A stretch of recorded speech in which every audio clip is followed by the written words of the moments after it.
नमस्कार स्वागत करुछि आज मुख्य गुरुत्वपूर्ण खबर को आपण मानकु दर्शक बंधु एबे आमर हस्तगत होइतिबा खबर रही लघुचाप संपर्कित बा वर्षा संपर्कित बंगोपसागर आसुछि पुणी दुईटा लघुचाप जार प्रभाव ओडिशा उपरे रहिबो एवं विभिन्न स्थान में भारी वर्षार संभावना रही। पाणीपाग विज्ञानी मानकर ए संबंध में मतामत कौन रही एवं जेहेतु वर्तमान होइछि एक बात्या ऋतु एही समय जो लघुचाप बंगोपसागर सृष्टि हुए ताहा हुए तो बात्यार रूप मध्य नहीं पारे।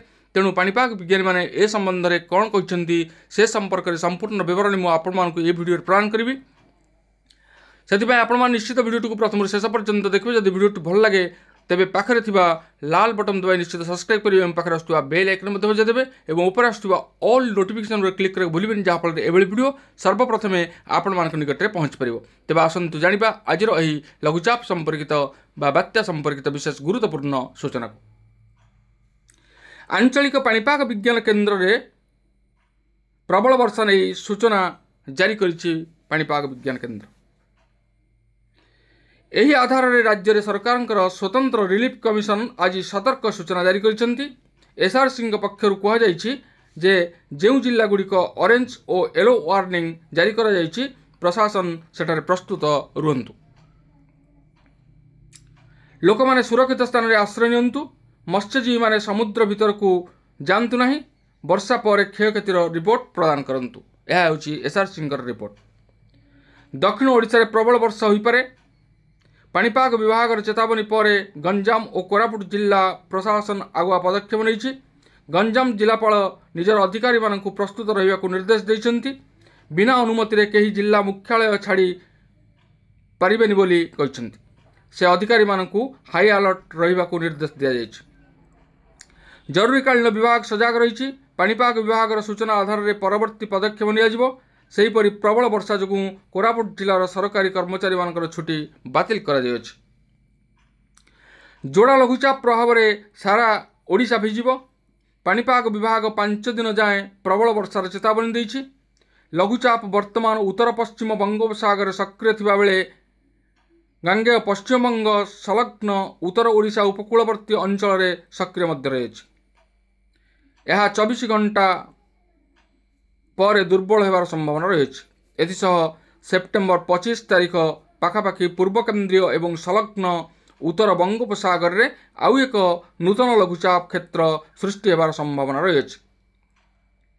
यह पश्चिम उत्तर पश्चिम दिग को गति करी सेप्टेम्बर 26 तारीख पाखापाखि उत्तर पश्चिम एवं संलग्न पश्चिम केन्द्रीय बंगोपसागर दक्षिण ओडिशा उत्तर आंध्र प्रदेश उपकूल एक अवपात परिणत होबार अधिक संभावना रही।